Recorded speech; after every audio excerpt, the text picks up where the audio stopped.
Bonjour tout le monde et re-bienvenue sur la chaîne de Prof écologique. Mon nom est Valérie et aujourd'hui je vous parle de shampoing et revitalisant.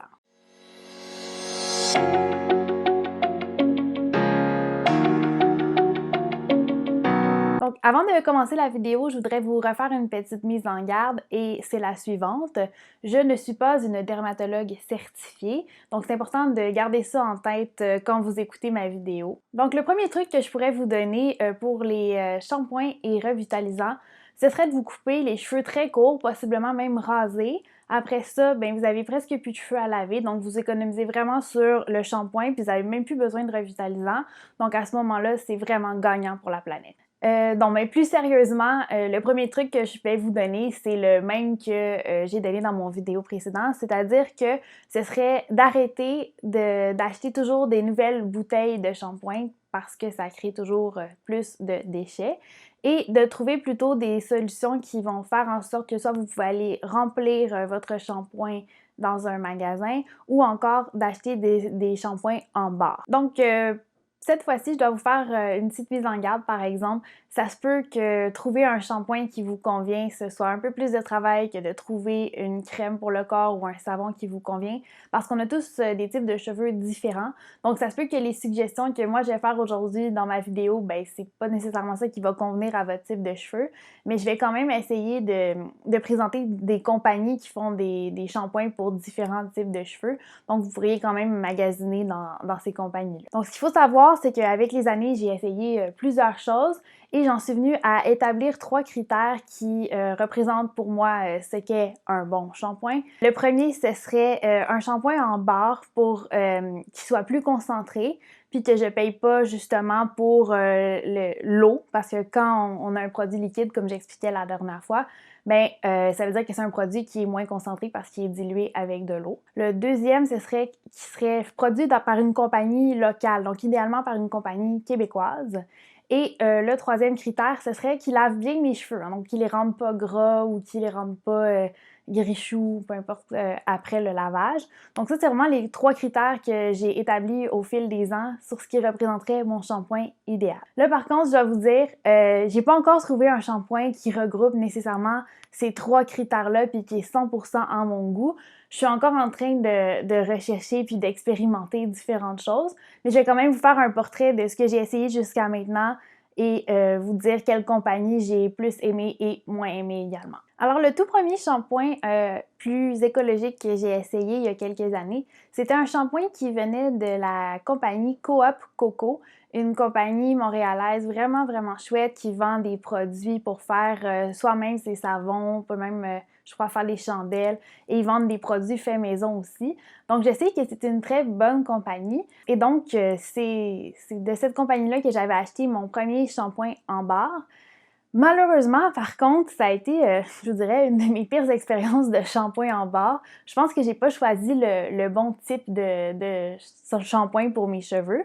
Donc moi, habituellement, ce qu'il faut savoir, c'est que j'ai les cheveux très épais et aussi qui viennent gras assez rapidement. Donc j'avais pris le shampoing pour cheveux gras. Et là, juste vous dire que c'est normal, tout le monde on produit de l'huile comme du sébum, la peau produit de l'huile puis c'est correct. Mais quand on utilise un shampoing puis qu'on a l'impression que la peau est presque tendue là, puis comme qu'elle fait squick squick pratiquement après ça être lavé, mais ça veut dire que c'est un shampoing ou un savon qui assèche trop la peau et le cuir chevelu. Et ça veut dire ensuite que la peau va se sentir forcée de produire plus d'huile plus rapidement pour réhydrater la surface de la peau. Et je pense que c'est ça qui est arrivé avec ce shampoing-là parce que je me lavais les cheveux avec, puis dès le lendemain, si je me faisais une couette, j'avais l'impression d'avoir les cheveux luisants tellement que c'était gras rapidement. C'est ça, ça m'a un peu traumatisée de cette expérience-là des shampoings en barre pour commencer. J'aurais pu essayer d'autres produits de la Coop Coco, je suis sûre qu'ils ont des super bons produits qui auraient pu me convenir à mes cheveux, mais je vous avoue qu'après cette expérience-là, j'étais un petit peu traumatisée, puis je suis allée voir pour d'autres compagnies puis d'autres solutions. La deuxième compagnie que j'ai essayée, là j'étais un peu traumatisée du shampoing en barre, donc c'est la compagnie Oneka, comme je vous parlais la dernière fois. Donc j'en ai parlé pour les crèmes pour le corps et tout ça, mais ils font des shampoings et revitalisants aussi. Ah, j'ai oublié de dire que quand j'avais acheté le savon de la Coop Coco, le shampoing de la Coop Coco, j'utilisais pas de revitalisant dans mes cheveux à cette époque-là. Donc, j'en utilisais juste simplement pas. Alors que quand j'ai commencé à me servir des shampoings Oneka, ben, j'ai pris comme le revitalisant qui allait avec parce qu'ils ont différentes senteurs. J'avais essayé leur shampoing, mon préféré c'était celui aux agrumes. Et j'aimais beaucoup deux choses. Donc, d'abord, la compagnie était québécoise, donc locale. Et deuxième chose, ben le shampoing lavait vraiment bien mes cheveux et les laissait pas trop gras après l'utilisation. Mais il manquait toujours mon troisième point. Je le savais que des shampoings en barre, c'est quand même préférable. Puis Oneka n'en font pas, ou en tout cas pas encore. Je sais pas si c'est dans leur projet. Donc, j'ai utilisé ce shampoing-là assez longtemps, je dois vous dire, avant de vouloir retenter l'expérience du shampoing en barre. Et je veux vous dire aussi que toutes les compagnies que j'ai mentionnées, donc la Coop Coco, Oneka et les prochaines, je mets tous les liens de ces produits-là, de ces compagnies-là, dans la description du vidéo, donc vous allez pouvoir retrouver ça également. Donc par la suite, à ma demande, j'ai reçu à Noël un shampoing en barre de marque Lush et je continuais pendant ce temps-là à utiliser le revitalisant de Oneka que j'aimais bien.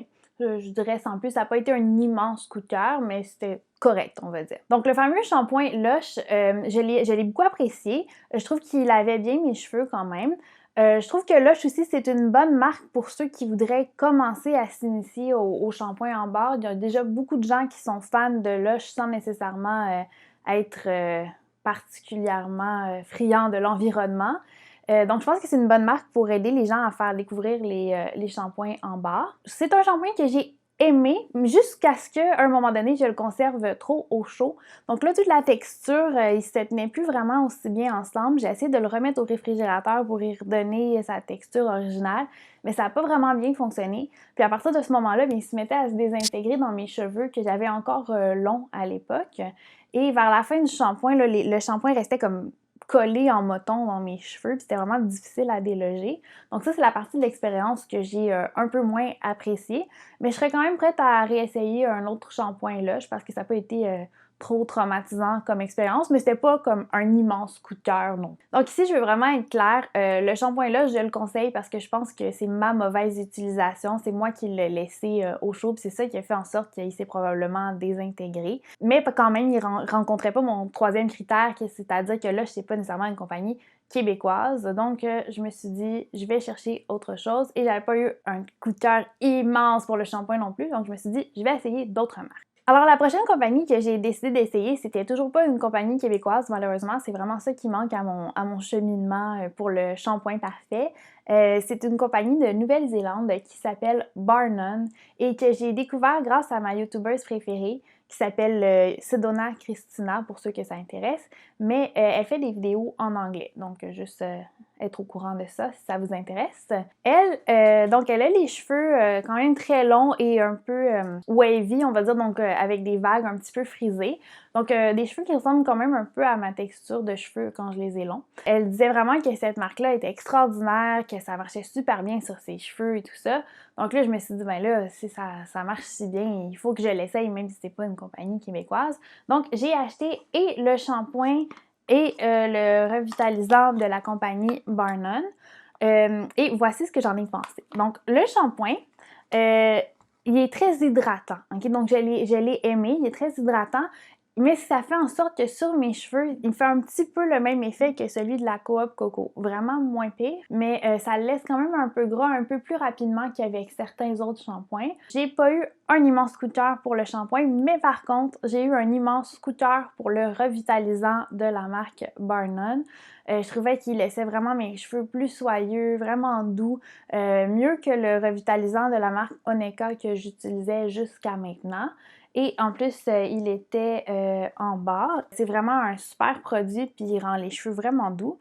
Donc ça, je vous le conseille pour les filles ou les garçons qui ont les cheveux longs et peut-être un peu frisés. Après ça, j'étais toujours en quête d'un meilleur shampoing en barre et j'ai vu sur internet de très bonnes critiques, toujours d'un shampoing venant de Nouvelle-Zélande malheureusement, donc un peu loin, genre à l'autre bout du monde pour le transport, c'est pas l'idéal, mais quand même. Donc je voyais vraiment des critiques sur internet qui disaient que ça marchait super bien. et c'est le shampoing de la marque Éthique. Et ça, je vous avoue, j'ai vraiment eu un coup de cœur pour ce shampoing-là aussi. Je suis vraiment triste que ce soit pas une marque québécoise. Là, bon, j'ai un peu honte de vous le montrer là, parce qu'il m'en reste juste un petit bout. Donc, ne vous inquiétez pas, ça vient beaucoup plus gros que ça vient à peu près de ce format-là, donc à peu près de ce format-là quand on l'achète. Mais je suis rendue pas mal à la fin du shampoing. Mais c'est vraiment un shampoing qui est léger, pas de résidus dans les cheveux, qui rend pas les cheveux trop gras. Moi, celui que j'avais pris, c'est celui qui était, je pense, au citron. Donc, ça sent bon, ça sent frais. Ça marche vraiment bien, en tout cas sur mes cheveux à moi. Donc, une autre belle compagnie. Mais qui n'est malheureusement pas québécoise. Donc, où j'en suis dans mon cheminement pour l'instant, c'est que j'utilise encore ce shampoing que je suis en train de terminer. Et si j'avais les cheveux longs, je continuerais à utiliser mon revitalisant de marque Barnon. Mais mes projets futurs pour trouver le shampoing idéal, c'est de chercher des compagnies québécoises qui font des shampoings. Et pour ça, j'ai sur ma liste 2-3 compagnies que je vais essayer. Je pense entre autres à Caprine, à la marque Be Kind.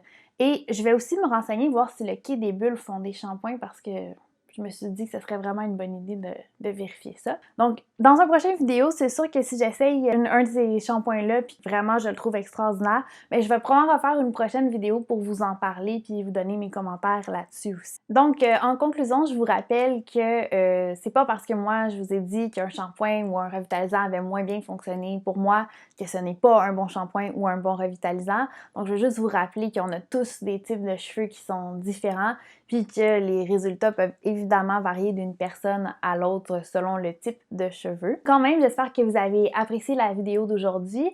Et si vous avez des suggestions de shampoings de marques que je pourrais essayer, bien mettez-les dans les commentaires, ça va me faire plaisir de peut-être essayer ces marques-là.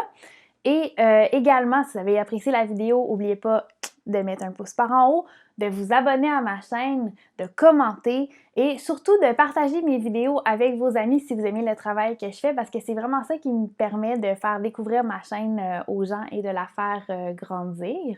Alors, à la prochaine tout le monde et d'ici là, je vous dis essayez quelque chose de nouveau car qui ne se plante jamais n'a aucune chance de pousser.